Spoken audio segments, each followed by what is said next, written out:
ಈಗ ನೋಡಿ ಕ್ವಶನ್ನು, the probability distribution of a finite random variable X is given by the following table. X I P of X I ಕೊಟ್ಟಿದ್ದಾರೆ. Find the value of K mean and variance ಅಂತ ಕೇಳಿದ್ದಾರೆ. ನೋಡಿ ಯಾವ ಥರ ಮಾಡೋದು. ಫಸ್ಟ್ ಏನು ಮಾಡಿ ನೀವು ಇಲ್ಲಿ ನೋಡಿ ಕೆ ವ್ಯಾಲ್ಯೂನ ಫೈಂಡ್ ಮಾಡಬೇಕು. ಇದು ಪ್ರಾಬಿಲಿಟಿ ಡಿಸ್ಟ್ರಿಬ್ಯೂಷನ್ ಆಗಬೇಕು ಅಂದರೆ ಗೊತ್ತಾಗ್ತಿದೆಯಲ್ವಾ. For probability distribution we must have ಅಂತ ಬರ್ಕೊಳ್ಳಿ. ಏನಂತ ಬರೀತೀರಾ? We must have P of X I. ಇಲ್ಲಿ ಪಿ ಆಫ್ ಎಕ್ಸ್ ಇದ್ದರೆ ಪಿ ಆಫ್ ಎಕ್ಸ್ ಬರೀರಿ, ಪಿ ಆಫ್ ಎಕ್ಸ್ ಐ ಇದ್ದರೆ ಪಿ ಆಫ್ ಎಕ್ಸ್ ಐ ಬರೀರಿ. For greater than or equal to 0 for all X I.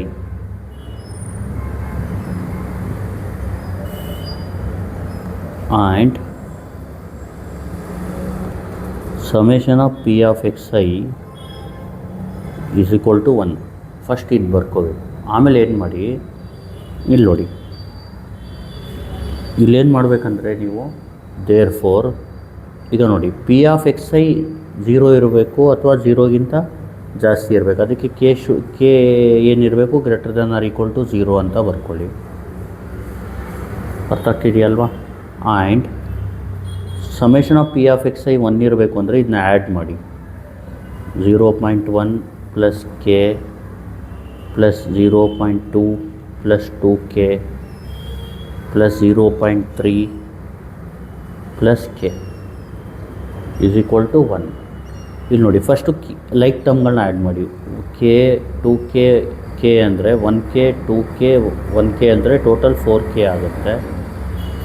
0.1 plus 0.2 plus 0.3 ಎಷ್ಟಾಗುತ್ತೆ ನೋಡಿ. 0.1 plus 0.2 plus 0.3 ಮಾಡಿದ್ರೆ 0.6 ಬರುತ್ತೆ.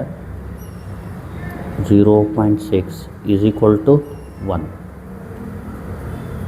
ಇಲ್ಲಿ 4k ಈಸ್ ಈಕ್ವಲ್ ಟು ಈ 0.6ನ ಈ ಕಡೆ ಕಳಿಸಿ. 1 ಮೈನಸ್ 0.6 4k ಈಸ್ ಈಕ್ವಲ್ ಇಲ್ಲಿ 1 ಮೈನಸ್ 0.6 ಬಂದು 0.4 ಆಗುತ್ತೆ. 1 ಮೈನಸ್ 0.6 ಇಸ್ 0.4.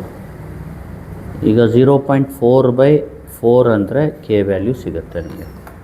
ನೋಡಿ 0.4/4. ಇಲ್ಲಿ ನೋಡಿ 1/10 ಬರಿಬೋದು, 0.1 ಬರಿಬೋದು. ಕ್ವಶನಲ್ಲಿ ಪಾಯಿಂಟಲ್ಲಿದ್ದರೆ ಪಾಯಿಂಟೇ ಬರೀರಿ, ಆಯ್ತಲ್ವಾ. 0.1 ಫ್ರ್ಯಾಕ್ಷನ್ ಮಾಡಿದ್ರು ಏನೂ ಪ್ರಾಬ್ಲಮ್ ಇಲ್ಲ. ಈಗ ಕೆ ವ್ಯಾಲ್ಯೂ ಫೈಂಡ್ ಮಾಡಿದ ತಕ್ಷಣ the probability distribution is as follows ಅಂತ ಬರ್ಕೊಳ್ಳಿ. The probability distribution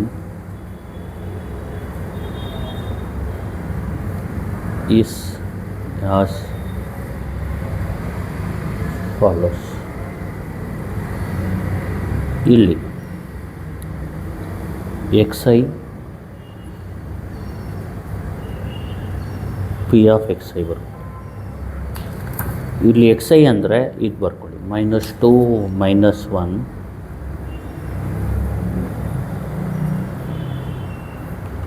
0 1 2 3. P of X I ಅಂದರೆ 0.1. ಇದು ನೋಡಿಕೊಂಡೇ ಬರೀರಿ. ಕೆ ಜಾಗದಲ್ಲಿ 0.1 ಆಗಬೇಕಷ್ಟೆ. ಕೆ ಜಾಗದಲ್ಲಿ ಏನಾಗಬೇಕು? 0.1. ಆಮೇಲೆ ಕೆ ಅಂದರೆ 0.1, ಆಮೇಲೆ 0.2. 2k ಅಂದರೆ 2 × 0.1. 2 × 0.1 ಎಸ್ ಡಿ ಹೊಡೀರಿ. 0.2 ಬರುತ್ತೆ, ಬರೀರಿ. 0.2 0.3 ಮತ್ತು ಕೆ ಅಂದರೆ 0.1. ಇದು ಬರ್ದಾದ್ಮೇಲೆ ನೋಡಿ ಏನೇನು ಕ್ವಶನ್ ಕೇಳಿದ್ದಾರೆ. ಕೆ ಆಲ್ರೆಡಿ ಫೈಂಡ್ ಮಾಡಾಯಿತು. Mean and variance. ಈಗ ಮೀನ್ಗೆ ಫಾರ್ಮುಲಾ ಜ್ಞಾಪಕ ಇಟ್ಕೊಳ್ಳಿ. summation of xi into p of xi. Mean mu is equal to summation of xi into p of xi. ಇಲ್ಲಿ xi into p of xi ಅಂದರೆ ಇದು into ಇದು ಮಾಡಬೇಕು. -2 × 0.1 plus -1 × 0.1 plus 0 × 0.2 plus 1 × 0.2 plus 2 × 0.3 plus 3 into 0.1. ಇಲ್ಲಿ ಕ್ಯಾಲ್ಸಿಲಿ ಏನು ಮಾಡಿ, ಇದು type ಮಾಡೋದು ಬದಲು ಮೋಡ್ ಹೊಡೀರಿ, ಸ್ಟಾಟ್ 3 ಹೊಡೀರಿ, ಅದರಲ್ಲಿ 2 ಸೆಲೆಕ್ಟ್ ಮಾಡಿ, ಎಕ್ಸ್ ಮತ್ತು ವೈ ಹೊಡ್ಕೊಳ್ಳಿ. ಎಕ್ಸ್ ಅಂದ್ರೇನು -2, -1, 0, 1, 2, 3. ಆಮೇಲೆ ವೈ ಹೊಡೀರಿ 0.1, 0.1, 0.2, 0.2, 0.3, 0.1 ಹೊಡೀರಿ. ಈ ಥರ ಎ ಸಿ ಹೊಡೀರಿ. ಆಮೇಲೆ ಶಿಫ್ಟ್ ಹೊಡೆದು 1 ಹೊಡೀರಿ. 3 ಸಮೇಷನ್ನು, ಅದರಲ್ಲಿ 5 ಸಮೇಷನ್ ಆಫ್ ಎಕ್ಸ್ ವೈ ಎಷ್ಟು ಬರುತ್ತೆ ಆನ್ಸರ್ 0.8. ಮ್ಯೂ ಏನು 0.8 ಬಂತು. ನೆಕ್ಸ್ಟು ಮೀನ್ ಫೈಂಡ್ ಮಾಡಿದ್ಮೇಲೆ ವೇರಿಯನ್ಸ್ನ ಫೈಂಡ್ ಮಾಡಬೇಕು. ನೋಡಿ, ವೇರಿಯನ್ಸ್ಗೆ ಫಾರ್ಮುಲಾ ಬಂದು ವಿ. ಇದು ಡಿನೋಷನ್ ವಿ. ಫಾರ್ಮುಲಾ ಬಂದು summation of X I square P of X I minus mu square. ಅರ್ಥ ಆಗ್ತಿದೆಯಲ್ವಾ?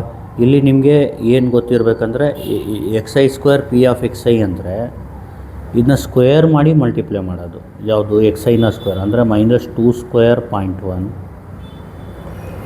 Plus -1 whole square 0.1 plus 0 square 0.2 plus 1 square 0.2 ಅಂದರೆ ಎಕ್ಸ್ ಐನ ಸ್ಕ್ವೇರ್ ಮಾಡಿ ಆಮೇಲೆ ಪಿ ಆಫ್ ಎಕ್ಸ್ ಐ ಜೊತೆಗೆ ಸ್ಕ್ವೇರ್ ಇಂಟು ಇದು ಆ ಥರ, plus 2 square into 0.3 plus 3 square into 0.1 minus mu square ಅಂದರೆ 0.8 ಹೋಲ್ ಸ್ಕ್ವೇರ್. ನೋಡಿ, ಇದ್ರದ್ದು ವ್ಯಾಲ್ಯೂನ ಹೆಂಗೆ ಫೈಂಡ್ ಮಾಡೋದಂದರೆ, ಶಿಫ್ಟು 1 ಅದರಲ್ಲಿ 3 ಎಕ್ಸ್ ಸ್ಕ್ವೇರ್ ವೈ ತೊಗೊಳ್ಳಿ 7 ಈಕ್ವಲ್ ಕೊಡಿ 2.8.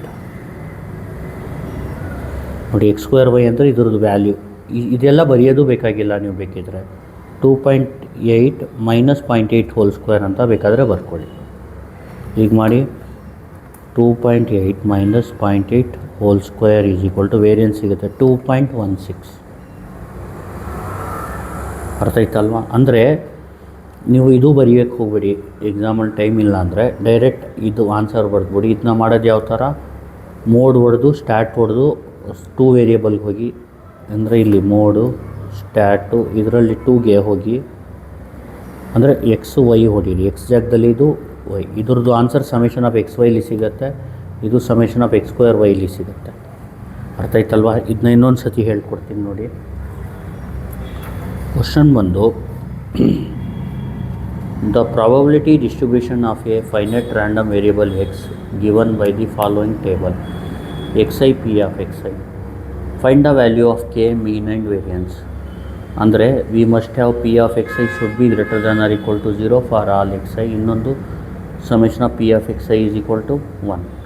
Therefore k should be greater than or equal to 0 and add ಮಾಡಿದ್ರೆ ಏನು ಬರಬೇಕು 1. ಇಲ್ಲಿ 1 ಪ್ಲಸ್ 2 ಪ್ಲಸ್ 1 ಅಂದರೆ 4k ಪ್ಲಸ್ ಇದು 0.6 ಆಗುತ್ತೆ ಈಸ್ ಈಕ್ವಲ್ ಟು 1 ಪ್ಲಸ್ 0.6 ಈ ಕಡೆ ಬಂದರೆ ಮೈನಸ್ 0.6, ಇದು 0.4 ಆಗುತ್ತೆ, 0.1 ಆಗುತ್ತೆ. ಈ ಕೆ ವ್ಯಾಲ್ಯೂನು ಸಬ್ಸ್ಟಿಟ್ಯೂಟ್ ಮಾಡಿದ್ರೆ ಪ್ರಾಬಬಿಲಿಟಿ ಡಿಸ್ಟ್ರಿಬ್ಯೂಷನ್ ಸಿಗುತ್ತೆ. ಆಮೇಲೆ ಮೀನ್ನ ಫೈಂಡ್ ಮಾಡೋದು summation of X I P of X I, ಅದು ಈ ಥರ ಮಲ್ಟಿಪ್ಲೈ ಮಾಡಿ ನಿಮಗೆ ಮೀನ್ ಸಿಗುತ್ತೆ. ವೇರಿಯನ್ಸ್ಗೆ X I square P of X I minus mu square ಮಾಡಿ ಮಲ್ಟಿಪ್ಲೈ ಮಾಡಬೇಕು. ಈ ಥರ ಮಾಡಿದ್ರೆ ನಿಮಗೆ ವೇರಿಯನ್ಸ್ ಸಿಗುತ್ತೆ. ಗೊತ್ತಾಗ್ತಿದೆಯಲ್ವಾ? ಕ್ಯಾಲ್ಸಿಯಲ್ಲಿ ನಿಮಗೆ ಬೇಗ ಆಗಬೇಕು ಅಂದರೆ ಮೋಡ್ ಸ್ಟ್ಯಾಟ್ ಹೊಡೆದು ಎಕ್ಸ್ ವೈ ವ್ಯಾಲ್ಯೂ ಹೊಡೀರಿ. ಆಮೇಲೆ ಸಮೇಷನ್ ಆಫ್ ಎಕ್ಸ್ ವೈಲಿ ಇದು ಬರುತ್ತೆ, ಸಮೇಷನ್ ಆಫ್ ಎಕ್ಸ್ ಸ್ಕ್ವೇರ್ ವೈಲಿ ಇದು ಬರುತ್ತೆ. ಇದು ಬರ್ತಾದ್ಮೇಲೆ ಇದು ಫುಲ್ ಹೊಡೀರಿ, ಇದು ಆನ್ಸರ್ ಬರುತ್ತೆ. Thank you. Please like, share and subscribe.